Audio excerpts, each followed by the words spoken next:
This time, Kerr Ladies, the trailblazers so far ahead of their time that only a change of the rules could beat them.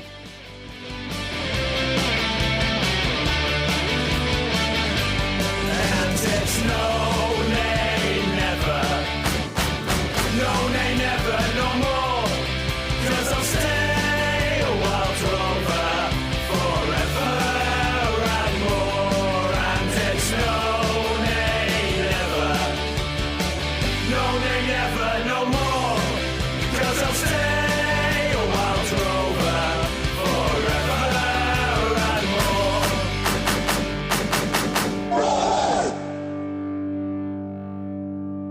Hello and welcome to By Far the Greatest Team, a podcast in which football fans attempt to rank the greatest teams ever.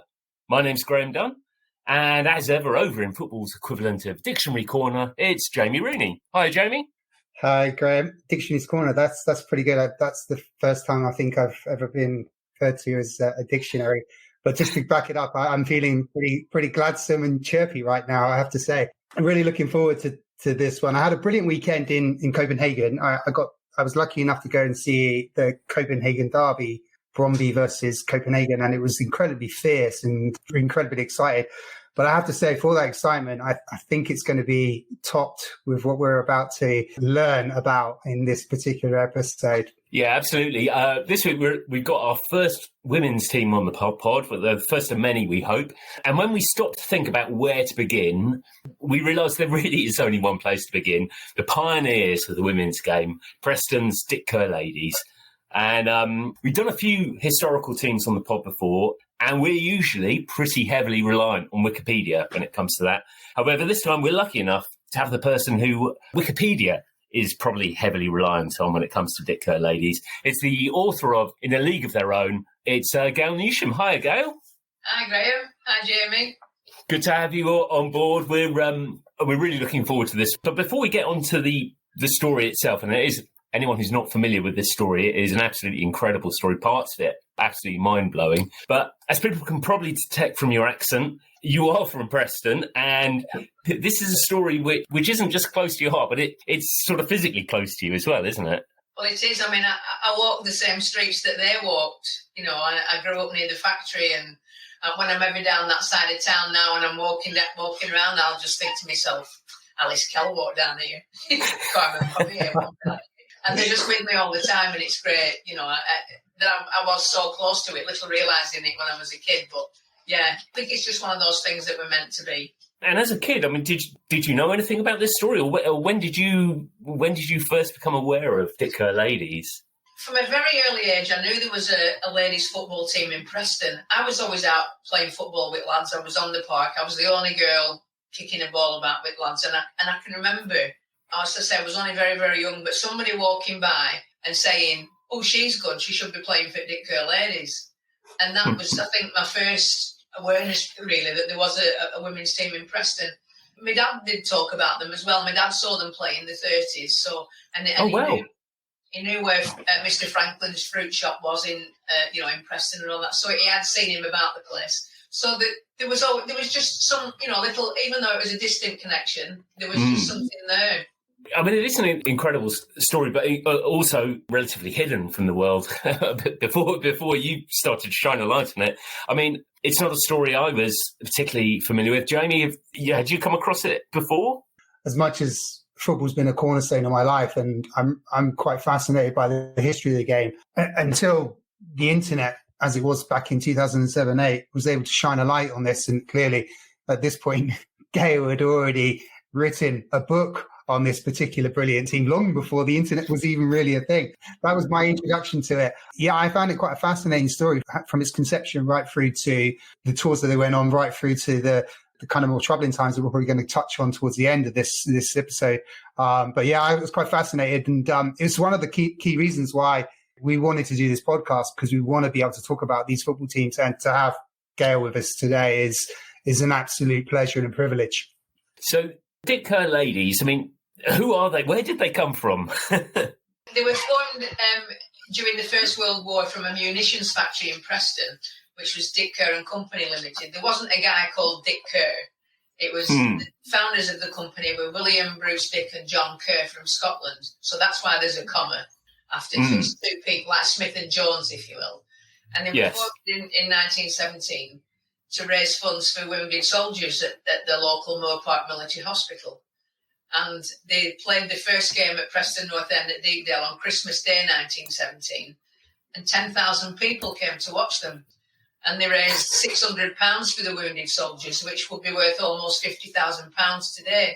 So they had a pretty good start, and they just went from strength to strength after that. That is absolutely mad that for the first game, you get 10,000 people. I mean, the team I follow, that's a very good day. We roll out the ticker tape when we get to 10,000.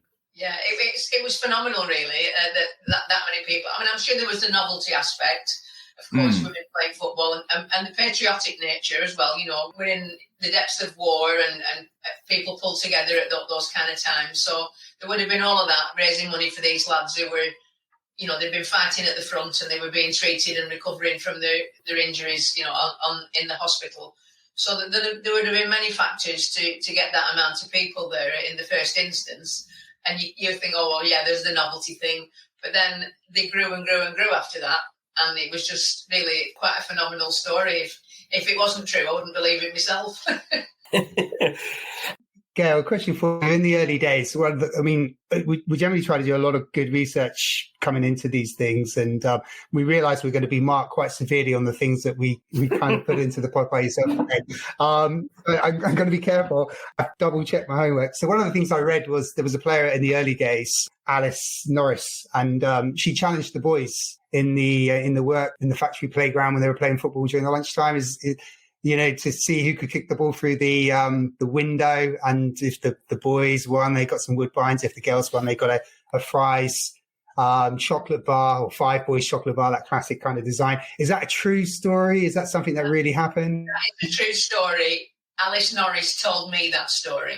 So everything I tell you comes from them. It wasn't Alice that got the girls together to play against the lads. That was Grace Sibbert. And Alice came along after that. I think Alice started working for the company in around about 1920. It was Alice that told me that story about them kicking the ball and breaking the windows. So, yeah. So, as I said, everything I tell you is from them. Oh, it's fantastic. How unusual was it for women to be playing football at that time?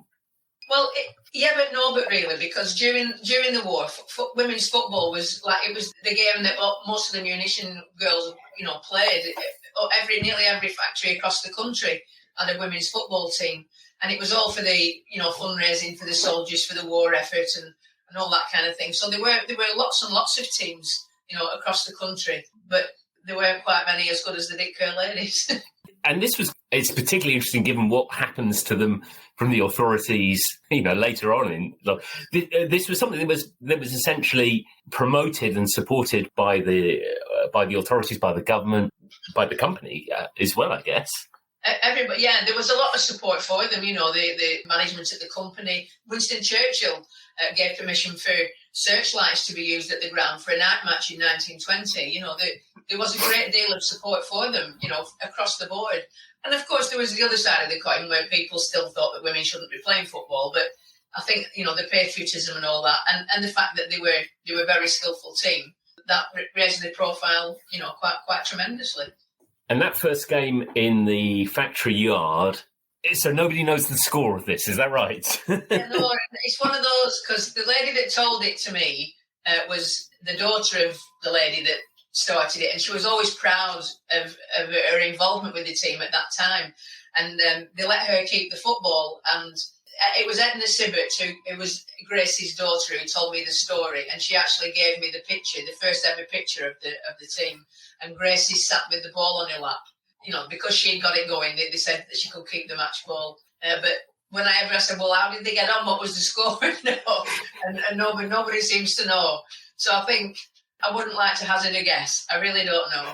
It was obviously good, a creditable enough performance that they thought they could form a team out of this and do it. Yeah, I mean, you know, they played with the lads every day in the factory yard, and they'd had a bad run of results. and they lost, quite a few of the games. So the girls are giving them a bit of stick, like you do. You call yourselves a football team, we can do better than you. So that's their challenge. Well, prove it then. So they had this challenge match, and I'm sure they had a lot of fun. I'm sure it was a great afternoon, or whatever when they played. I'm sure they had a great deal of fun.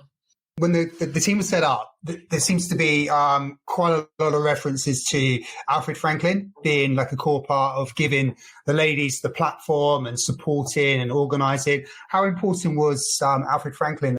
Very important. He was he was the mentor and manager, and he had a great marketing skill, organisational skills, and it has to be said that without him, they wouldn't have done what they did or carried on as long, because he was with them until his death in 1957.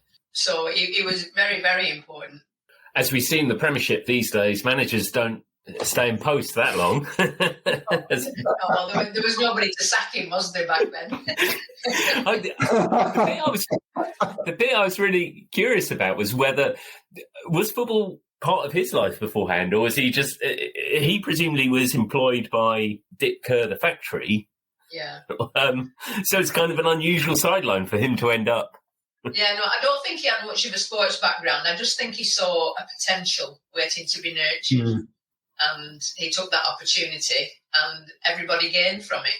Girls got to do things that they would never have been able to do otherwise, travel. I mean, back in those days, a day trip to Blackpool, was a luxury for people in Lancashire, and they got to travel all over the country and beyond. And it is quite incredible that first game is played at Deepdale. I suppose that shows just how or how much interest there was in them right from the outset. Well, the league football programme had been cancelled, because of the war, so Deepdale was sat empty, really. It was beneficial for Preston North End to have a match there, and, I don't know, selling refreshments, did him at a few bob. It was beneficial for everybody all round, really. But following on from the first game, the Kerr Ladies played all the home games at Preston North End throughout 1918, 19, and lots in 1920. Some of the iconic games were played at Preston North End. So there's a huge history at Preston North End, with the Kerr Ladies. Now, we're always interested in kits on this podcast. We love the kits. Can you describe the Kerr Ladies club colours? Yes, well, they played in black and white striped shirts, sky blue shorts, black and white socks, and of course there was the hats. The hats. So that was part of the initial requirement for the women to play in their hats. Is that right? Yeah, in those days, most women had long hair, so they had to tie them, put the hair up into the hats, because they weren't allowed to wear hair grips or hair pins when they were playing. That was the way to keep your hair from flowing all over the place. I mean, the photos are brilliant to look at, actually, that as a result. Those early ones where they're dressed in full kit and the hats as well. It's just brilliant. Yeah, they didn't really enjoy wearing the hats. It was just a necessary evil. Well, I was going to say, on the face of it, it does feel like it isn't going to help. It's not. It's not something that they kind of took off. No. So from that initial start, they then start playing more regularly. What sorts of teams were they playing? Well, the other munitions factories initially, well, predominantly. But then, as women's football became more of a spectator sport, if you will, more teams were springing up. But predominantly in the early years, they were all pretty much, from munitions works and, places like that. They was pretty successful from the start. And then they kind of, I guess maybe because they're doing well, they're able to start attracting players to the team as well, aren't they? Well, yeah. I mean, they took it very seriously. Midweek they were training at Preston North End. The ground let them use it for training. And they were fortunate. Some of the North End players actually worked at the Kerr factory, so that they got coaching from them. Bob Holt was one of the original Invincibles, and several other lads. That, they were there helping out. So everybody was, focused on being a good football side, and they worked hard. They were working full time and playing football at the weekend. So yeah, it was beneficial all round. Gail, just on the Bob Holmes reference, And you've referenced it already where Winston Churchill was commissioned these anti-aircraft spotlights for the game. I think it was on Pathé News website where they call it Soccer by Searchlight. And is it true that Bob Holmes, he had a particular responsibility and job that day to make sure that the ball, which would traditionally be a brown leather ball, wasn't brown and was easy for the players, the ladies to see on the field of play?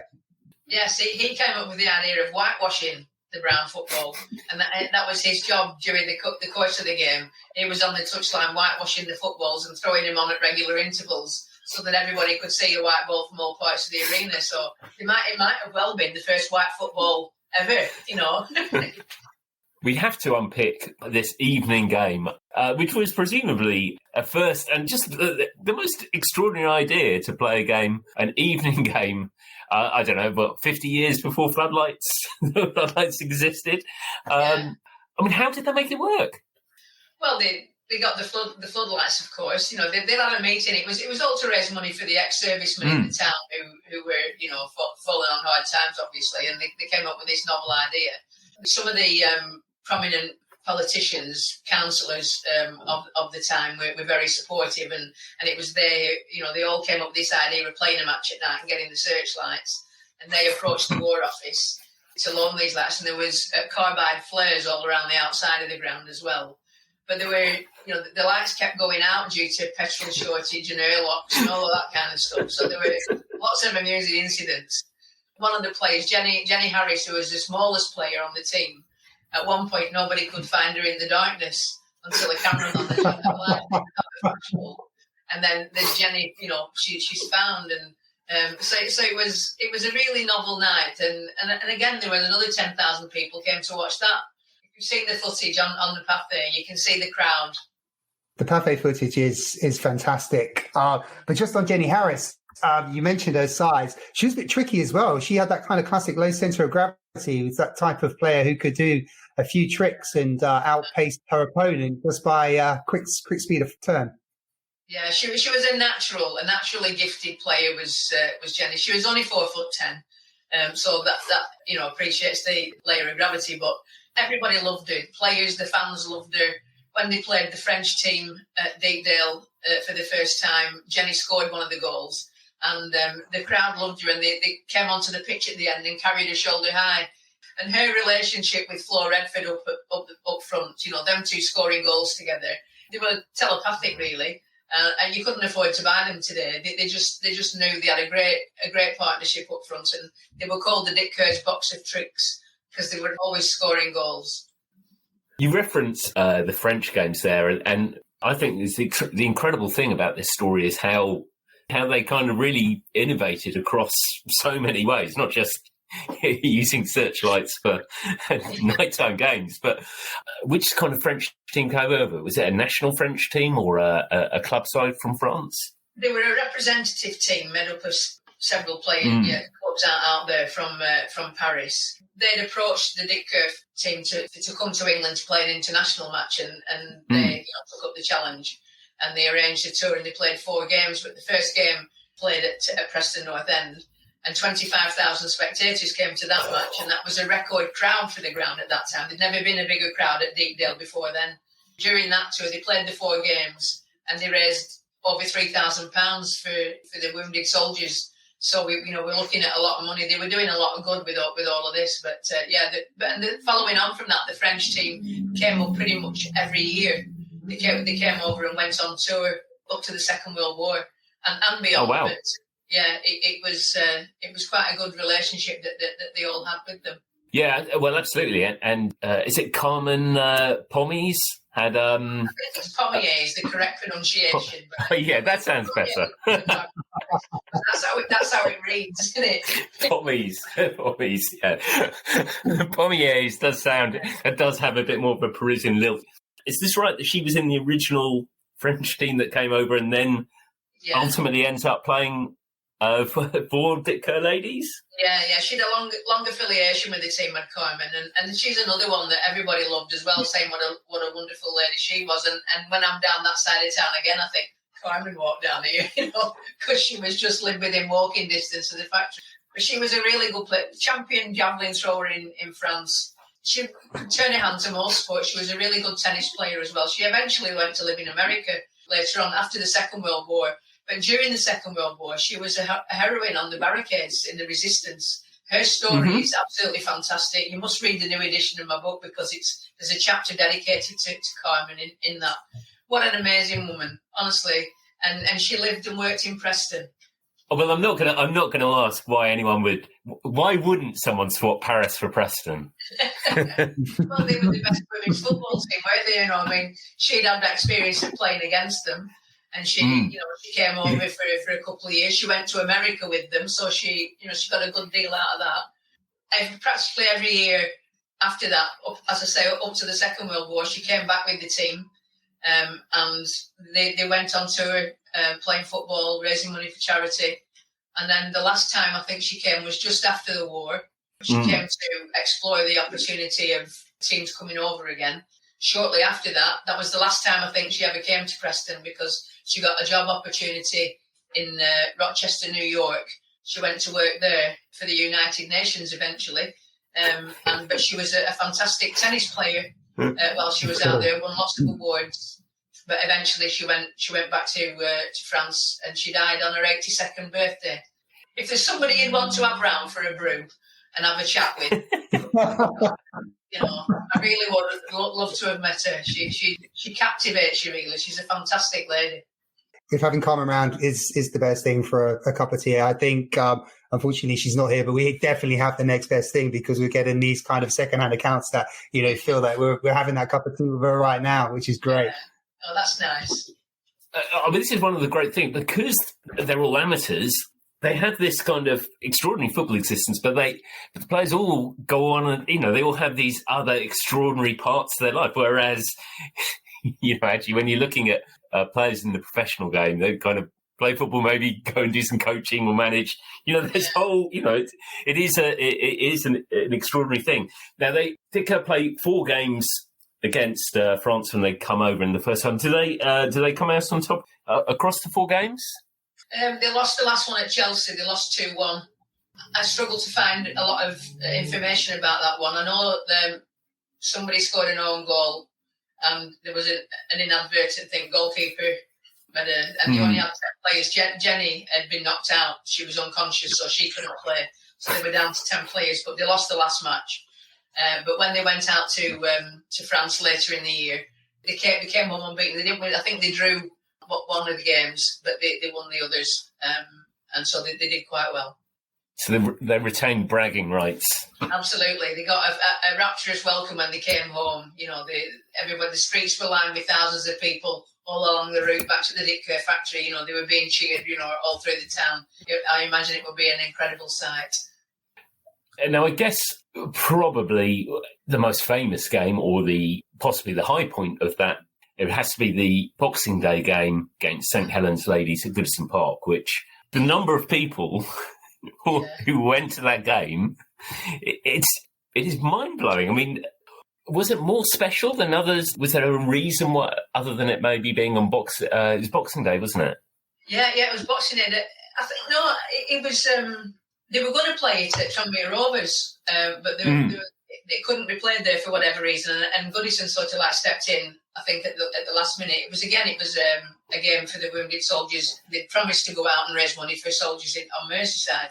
What makes that game even more incredible, that 53,000 turned up to watch them? We're on Merseyside, right? So the day before, Everton had played at home.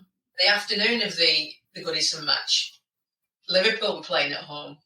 So you've got the 2 Merseyside clubs playing at home within a couple of days, and yet 53,000 still come to watch women's football. Well, probably more if they could have fit them in because they had to turn, 10,000 or more away. So that that when you look at it in that context as well, the big Merseyside clubs. I think one had played Arsenal and the other had played Chelsea. I can't remember which way around it was. Crowds for them, but yeah. 53,000 still came to watch the Dick Kerr Ladies play St Helens. So I think it was a defining moment for women's football as well. That I think that was probably the start of what was to come. It really is significant. I mean, it's a massive moment, and just to kind of help flavour the context, the 53,000 you've alluded to, the Everton capacity and the Liverpool v Chelsea capacity, which are 50,000 a day after, I think, or the same day.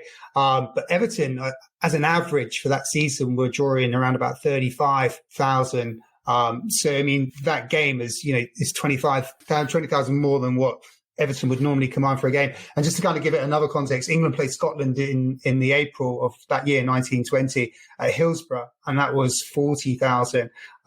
Just to kind of give the context in terms of how incredibly popular this fixture was. They also had a kind of a celebrity kicking off the match as well, in a sort of almost Diana Ross at the World Cup kind of moment, only slightly better, I think. Well, yeah, Ella Retford, I think, kicked off that day. She was a pantomime principal boy, and she was the lady that wrote She's a Lassie from Lancashire. So she was really quite a big star. But they did have big names, throughout the history. They always had big names kicking off at the game. I mean, Dixie Dean kicked off for them at Liverpool. And oh, wow. Yeah, George Formby kicked off after, just leading up to the Second World War. There were lots and lots of big names. Gracie Fields was another. It happened a lot. It really, really did. Oh, that's brilliant. That's absolutely brilliant. The other thing I read about this, and again, this is where we're able to fact check any of these things. So we mentioned her earlier, the Florrie Redford, the striker. Now, did I read correctly that she missed her train and couldn't play the game? That's right. Yeah.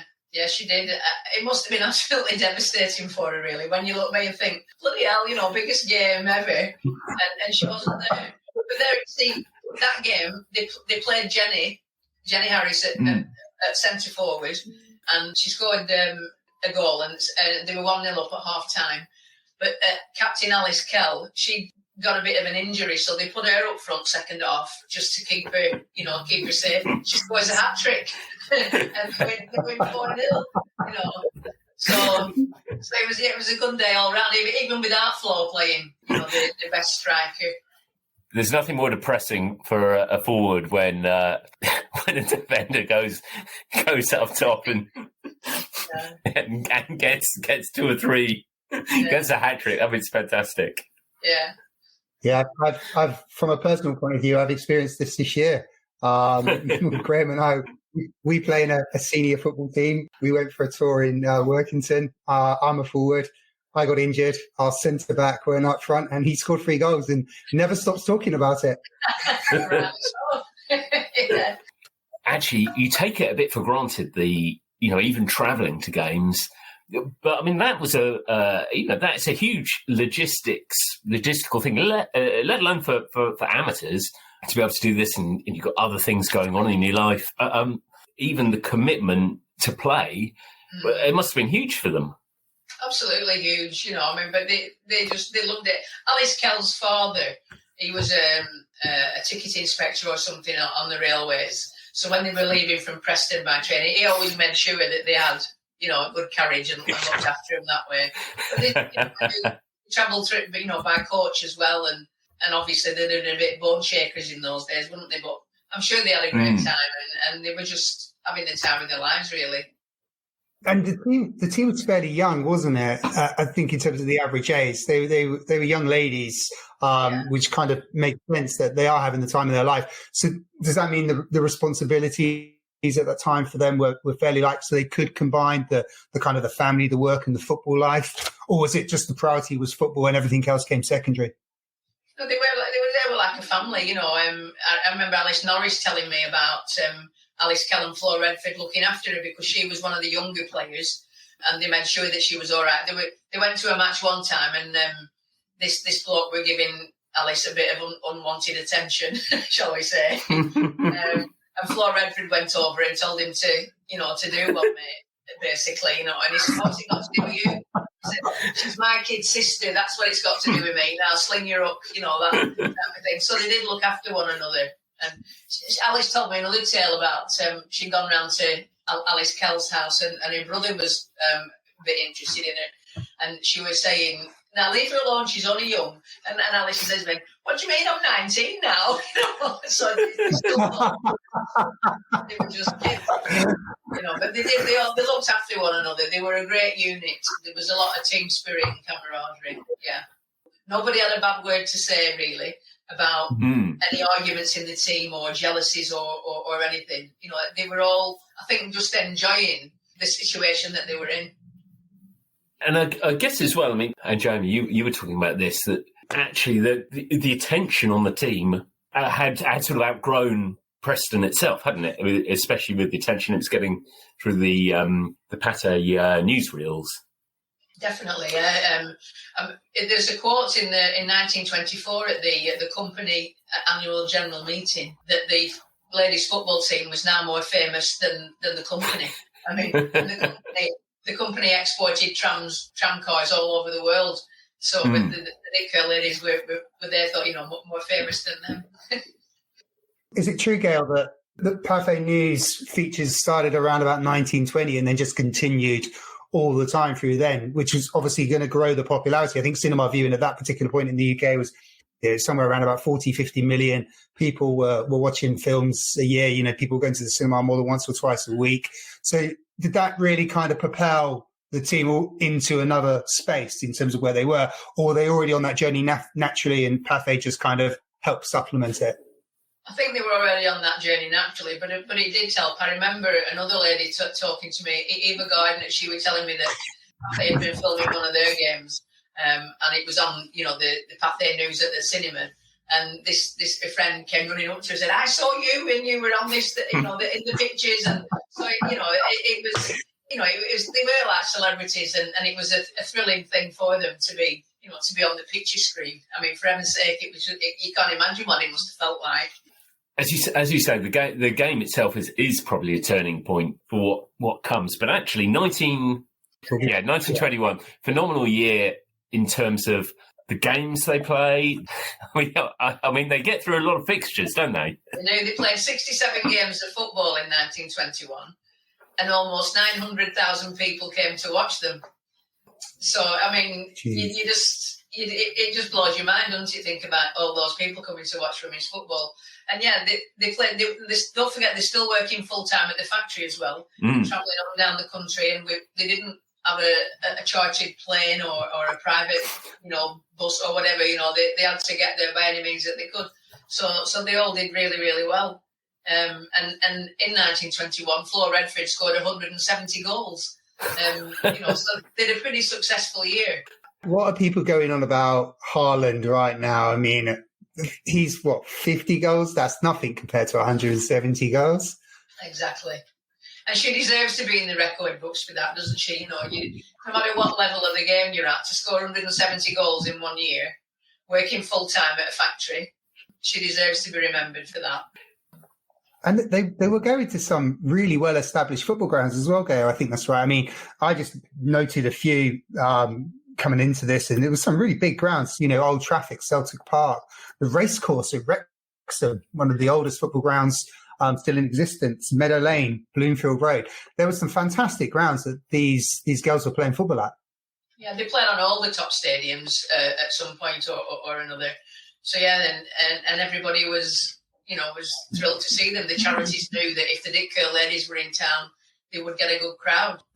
They had to refuse over 50 or 60 invitations during 1921 because they just couldn't fit them all in.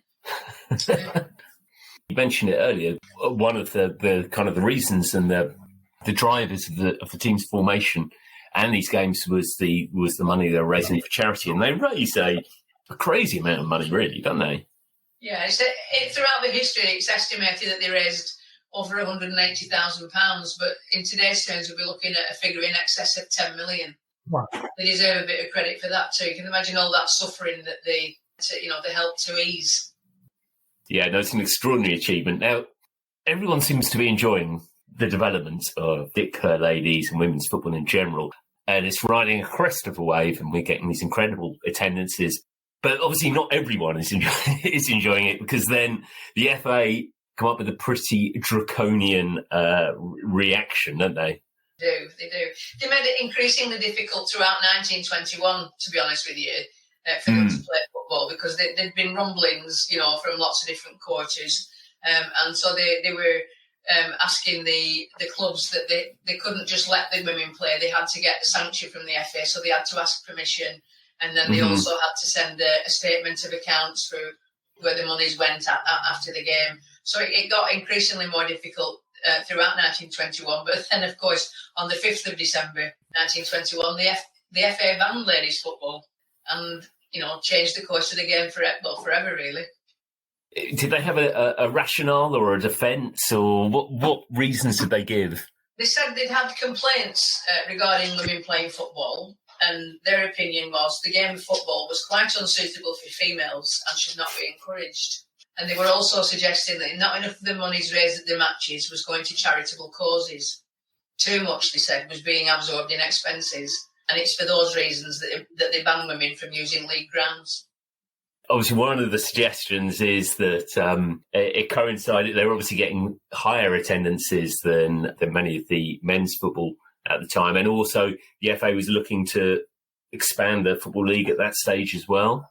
Yeah, well, they'd expanded the league and it had practically doubled in size. So there was a new Division 3 North and South to populate, and there were still thousands and thousands of people going to watch women's football, and in some cases, a great deal more than the third division sides. And I don't think you have to be a brain surgeon to work it all out, really, do you? No, I think we can see there might have been some self-interest going on there. Yeah. So obviously, the immediate effect for Kerr Ladies is that they can't play on sort of. Is it any FA league ground or is it any FA affiliated ground? Anything to do with the FA, they weren't allowed to play on. But they had their own pitch to play on. The company had bought Ashton Park at the end of 1919, and the Dick Kerr men's team used to play there as well. But the first game after the ban, I think that was played on Boxing Day 1921. They played Fleetwood Ladies, and they had that facility to use. But then rugby grounds opened the doors as well, and any ground that wasn't affiliated to the FA in any way, that they had no jurisdiction over, they could play on those kind of grounds, and they'd just play anywhere. And were the crowds still coming to watch? Yeah. Even though the ladies I spoke to who played up to the Second World War and after, they were still talking about 5,000 crowd at the games and stuff like that, and that was it pretty much. Throughout the history, that's what got me into this. When I organised a reunion, seeing that first picture of them playing in the 1950s, and the amount of people on the touchline when nobody came to watch us, I just couldn't believe it. And it just blew me away, and I just thought, hey, there's a big story here. The next lady I went to see showed me some newspaper clippings from 1946, and they had a full page spread, and I just thought, somebody's got to do something, otherwise this is going to be lost. That was like over 30 years ago now, and I'm still telling the tale, as it were. Certainly, one of the kind of immediate highlights in 1922 is the tour to the US. But even that is far from straightforward, is it? Oh yeah. Well, yeah, the FA didn't want them to go. They tried to stop them going, but they did set off, and they arrived in Quebec initially in September of 1922. But then they just got off the boat, and they were told that the Dominion Football Association wouldn't allow them to play in Canada, and that they'd have to go and play against men's teams in the United States. Well, they had no option but to agree, so the girls between them, they just decided to regard it as an experiment, and they went into America and played 9 games against men's teams.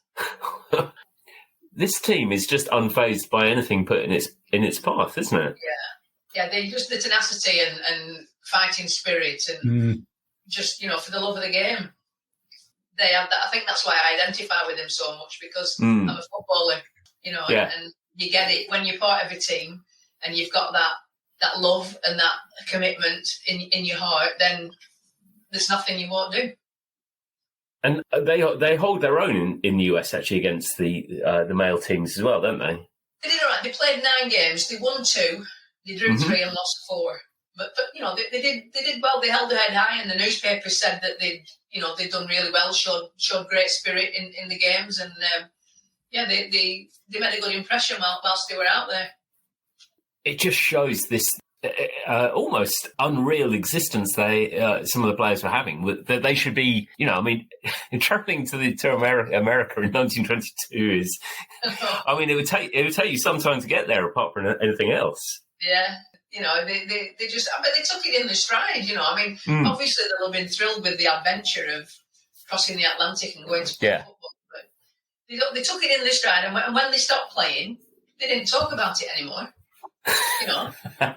It was just, that's it. No, they didn't, I suppose they didn't think anybody was interested or whatever, but yeah, they didn't really talk about it. It's surprising how many, when I was doing my initial research and trying to talk to people, that the parents or the grandparents, they didn't talk about it. And yet when I met Alice Norris, she was chuffed to bits that a book was being written about her football team. She absolutely loved it. And she said to me, I'd be proud to be a Dick Kerr's girl. It'd be worth all the effort we put in. And I met these people. It's just amazing. I'm just so blessed. One of the players we haven't talked about, and I feel we should. I think when she came to Dick Kerr, she was just 15 years old. I think she'd been spotted at St Helens when she was 14 years old. And that's Lily Parr. What type of player was Lily? Yeah, she was 15 when she came to play for the Dick Kerr Ladies, just 15. She was a great player, great left foot, very, very powerful shot. Lots of people have sort of intimated that she was a bit lazy, didn't do a lot of running. Probably with a shot like that, you didn't need to. But she's not what she's been made out to be. She was a very shy lass, very, very shy, bit of an inferiority complex, wouldn't talk in a room full of people, anything like that. But on the pitch, she was obviously a great player, but she had a fantastic sense of humour. Everybody talked about her one-liners, they said she had them in fits of laughter. And it's lovely to hear that. And her work ethic, what a kind, gentle human being she was. It upsets me really what she's been made into just to fit somebody's agenda. But you won't see any of that on Wikipedia. You'll only see what the agenda is. So in my own little way, I'm trying to put it right when everybody asks me about her, that she was just an ordinary lass who didn't think she was anything special and got on with her life. And she lived in a small rural village, and she was well known because of the fact that she played for the Dick Kerr Ladies and that she was a nurse at the hospital, and she drank in the local pub. But she just lived an ordinary life and didn't think she was anything special at all. And I know a lot about Lily because of Joan Morley, a great friend of hers, and she really looked up to her. And Joan grew up playing football with Tom Finney, and but that's another story. Share away. Well, we've got Joan and Tom. I can tell you about them, yeah. But you wanted to talk about Lily, so we'll talk about it now. But yeah, she did break a man's arm. It's a true story. Playing football. It was in 1924 on Ashton Park, and Franklin had written a letter to the press about her, saying, and the headline was "Champion Girl Footballer." And he'd said in it that she was what a great player. She could kick a ball on a football pitch as good as any of our star players. In fact, she has already. Any critics would be welcome to come along to the next match. So sure enough, you can imagine that being like a red rag to the bull. Yeah. And I'm told by the girls that were there who told me the story that it was the goalkeeper from Chorley. And he went up to Lily and he said, "You might look good kicking in against other women, but you'd never score a goal past me." Well, you didn't talk to Lily like that. So, she, all right, mate, you get it next and I'll take a penalty against you. We'll see what happens. So he got it next. She put ball off spot, ran up and took a shot, and he put his arms up to try and save it, and power of a shot broke his arm. And that is a true story. I had that from Alice Norris, from Eva Gardner. I do know that it's true. She also cracked a crossbar at a football match in the 30s, I think that was. So yeah, she was a very, very powerful shot. But Joan Morley described her. She said, she always reminded me of a bit like Chris Waddle. You know how he had a bit of a lumbering gait? He always seemed like he was. Yeah. She said, well, probably like that. She had a bit of a lumbering gait. That's what she said. So she didn't really run at anything. Jean Lane said to me that this is like later on in Lily's career, coming to end. She said she never ran for anything. We'd come off pitch all sweaty, and Lily had come off just like she'd gone on, and still looking great. And she said, "How do you do it?" And Lily had said, I know what they're going to do before they even get the ball. I don't need to run, So that's what she was like. I wish I'd ever been around to meet her. That's another one I'd like to have around for a brew. But yeah, Joan Morley, if you want to talk about Joan, Joan and Tom played football together when they were kids, and they were always knocking about together. She used to say to him, "What do you want to do most, Tom?" He said, "I want to play for North End, Joan." She said, I want to play for Kerr Ladies. And they both got their wish, and they both played on the right wing. And arguably, I'll say, they're the best two right wingers this country's ever produced. So, she never saw him after he signed on for North End, and she got to play for Kerr Ladies until in the 1950s when he was officiating at one of the matches. And he was walking down the line, shaking hands with everybody. And when he got to Joan, she put her hand out. She said, "Hiya, champ." And he said, "Hiya, champ." And it was a lovely moment that they'd not seen each other in all that time. And then she never saw him again until the book launch of the paperback edition way back in 1997, I think, something like that. And I got them together then, and she'd not seen him for like 50 years or more. And not long after that, she passed away. So we just got that in the nick of time. So, and when she died, on the local radio station, they played a tribute to her every hour, and Tom was part of that. He was saying, how sorry he was that she'd gone. I think it probably also speaks to there's such a heritage of football in Preston at that period of time as well, isn't it? It's already something that is a thing, and something that people get behind and proud of in that city, isn't it? Yeah. We had, with Tom Finney, with Tommy Doherty, Bill Shankly played for North End. That's why Liverpool is so good, because he learned all his skills at Preston, you see. Lots of good players came through Preston North End. So the challenge of, doing the story, researching the story, finding out about these players, how on earth where do you begin? But also, how much detail can you get? I was interested in you saying that, that Chelsea game, I can't get much detail on the game. How easy is it to tell how the team's set up, what positions players are playing, what their skills and attributes were? How much do you think you know about these players? Probably more than lots of other folk. I think I was lucky in as much as I came along at the right time. Nobody else had been interested in them for so long, and I got to meet some of the players and some of the family members of the players. Like, I got at Franklin's scrapbook, Kath Latham, who took over after he died, she gave me his scrapbook, which went back to 1917, and it wasn't in chronological order, but you could fathom it out and get lots of stuff from that. And then Joan Morley gave me her scrapbook, and she kept a meticulous record from 1937 to 1952. And Jean Lane, who started playing in 1950, kept a diary record, and I got copies of that. I've also got copies of Alice Buds's diary, Alice Stanley, as she was known as then. So I had all this in my hand, really, and then nobody else could have done it because it was too big of a task. You couldn't go to all the towns in England or Scotland or where they played, and I had it. I had loads of results, goal scorers, and what people told me about the women. And the longer it's gone on, I've shared my life with them now for over 30 years, the more I've got to know them.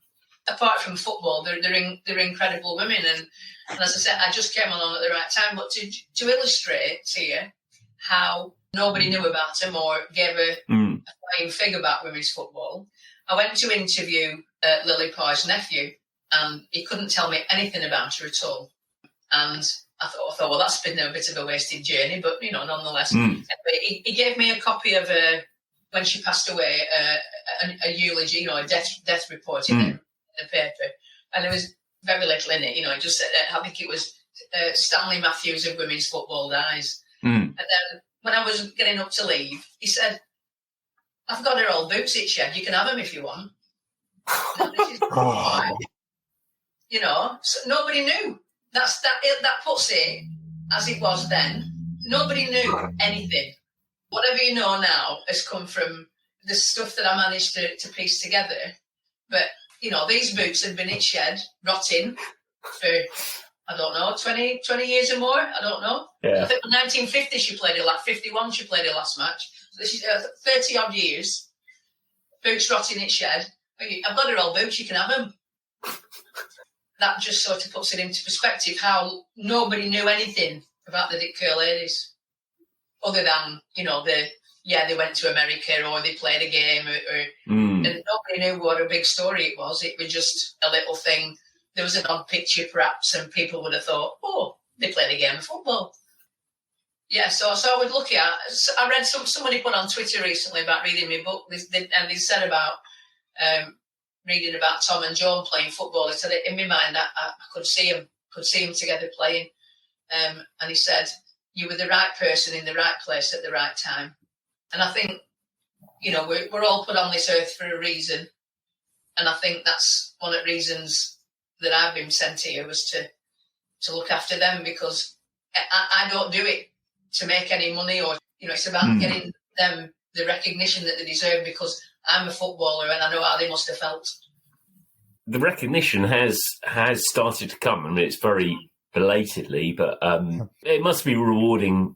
Starting to see the attention. When you walk past the blue plaque, which is at the old factory, I guess, isn't it? Yeah. Well, that must just be fantastic. It is, because it was me that got it done, and I wanted them to be marked in the town where they played and where they lived and were born and grew up, and so that. And then there's the memorial at Preston North End, and all the names that are on there. I met this bloke just the other week when I go for a walk every day, and he stopped me. He said, "Are you Gail?" I said, "Yeah, Gail Newsham." I said, "Yeah, Kerr Ladies." Yeah, he's just lost his mother. He said, "I didn't know that she played football, and my dad's just told me." I said, "What were her name?" He said, "Pat Wilkinson." And I came home and had a look through me stuff, and I've only got one fixture list in 1955, I think it was, and she's mentioned in the team lineup, and her name is on the memorial at Preston North End. And I told him about it because it was his mum's funeral, and I said she played in this game and she played at left back just like myself. And then I saw him again just a couple of days ago. He said, "Thanks for getting back to me, Gail." He said, "Somebody's told me about the memorial at Preston North End and all names." And I said, "Your mum's name's on." He said, "Yeah, I know." He said, "Thank you." So, that's what it's about. It's become not just a tribute to them, but the families can come and get comfort and say, "That's my mum or my great auntie or my great grandma," or whatever, And so obviously the ban eventually but it takes 50 years for the ban to be repealed. 71, is it? I think that's the date that everybody's got in their mind. But really, it was beginning of 1970, because Pat Gregory. I don't know if you ever spoke to Pat Gregory. She was one of the founding members. In fact, she's the only surviving founding member of the Women's Football Association. Arthur Hobbs was the guy that they founded it, together, and he had written to the FA about rescinding the ban and invited them to their inaugural meeting when they formed the Women's Football Association in 1969, and nobody showed up, but he didn't let go, and they got a letter at the beginning of 1970 saying that yes, they'd rescind the ban and that they could use referees and they could get pitches and stuff like that. It wasn't let's mark this date as the lifting of the ban. It just sort of came and went, because they'd all formed the Women's Football Association, and the FA weren't giving any money or anything. Just they're saying, yeah, you could have referees, and so they'd rescinded the ban. But 1971 was when UEFA got involved, and then 1972, I think FIFA said you have to do this and you have to do that. But even then, the FA still left the Women's Football Association to their own devices. They recognised them, but they still weren't giving them any money. Quite frustratingly, I guess, is that by the time that happens, Kerr Ladies have finally stopped playing. They play right through to, is it 1965? Yeah, 1965. But, it's as I always say, everything has a life, nothing's forever. And we've got this wonderful legacy and this wonderful history that no other town, city, country in the world has. When women's football in 1970 was recognised, and Gail has alluded to it, I think it's important to kind of point out the FA did leave the women's game still on the sidelines. It wasn't really until the mid 1990s that a little bit of funding started to come from the FA. So it's not a quick thing. The FA weren't quick to support the women's game from that period. It was a good 20 odd years before they actually started to fund women's football. Yeah, 1993 the FA took over. Then again, nothing mattered before 1993. For a long time, we've been the forgotten generation. What we did nobody gives us tuppence for. But thankfully, I think the FA. I mean, they've been very supportive of me. Baroness Sue Campbell and Rachel Pav, and they do get it. And I think our memorial to the Dick Kerr ladies with all the names on it, it might have given them a bit of a nudge because they're starting to recognise women's football more now. And at Wembley last year, when they had the 1972 squad going around Wembley, I mean, wasn't it a joy? Isn't it joyous when we celebrate the history of women's football? And that's just going back to 72. Yeah. Because Sheila Parker, who was the first captain of the England team, started her career with the Dick Kerr ladies in 1961. So, it's a rich tapestry all woven together. It is great to see the women's game as healthy and strong. It must be extra frustrating for you because you were playing, during this period where there was no light shined on it. But nobody could, but we could, and that's we could for this. I could for the team. I organised an international women's football tournament. I was treasurer for the club. I was a league management committee member. Football was my life. If I wasn't going to meetings, I was training or I was playing. To me now, it's wonderful because I feel I'm in a privileged position really because I'm so close to the Dick Kerr ladies and that, and knowing the whole story, and then the Women's Football Association, and then my own experience playing, and now seeing us come out the other end. It's just wonderful. The script was written on the 6th of December 1921, the day after the ban. The women's football, we would win the Euros. I knew we were going to win the Euros before we even kicked a ball. If you'd been managing that England side in the final itself, and you could have snuck one or two players from the historic Dick Kerr ladies side, is there anyone you'd have looked to squeeze into the team? Well, yeah, I was talking to them, before I said, now look, we're going into the final this game. It's Germany, right? So it's important. So if you're around, I had Alice Cal at the back because she was a fantastic defender.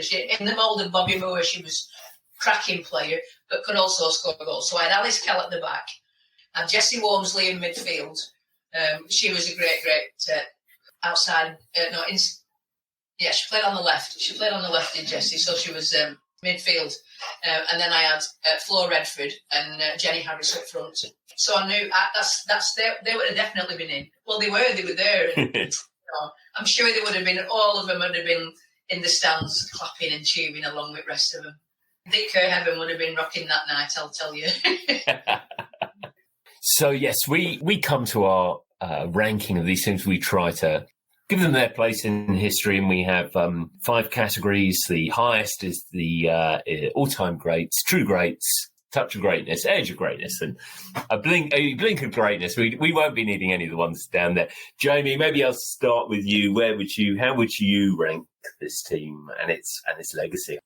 Well, first I'll start with a confession. I already had felt for some period of time this is one of the most important and greatest teams that English football has produced. And what Gail has done and continues to do is shine a light on this incredibly important football team. And I have nothing but admiration and respect for what you're doing, Gail. I think it's a fantastic dedication of time. And I hope the world get to learn all about this particular team.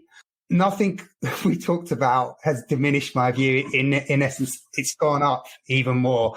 For me, Dick Kerr ladies, and we're talking about the period of 20 to 22, but we're talking about the whole of the team, to be honest. They are an all-time greats. They are the original Lionesses.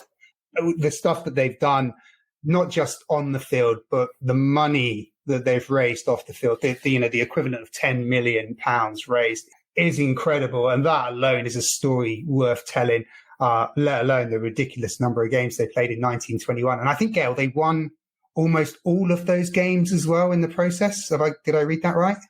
In 1921, yeah, they won all 67 games.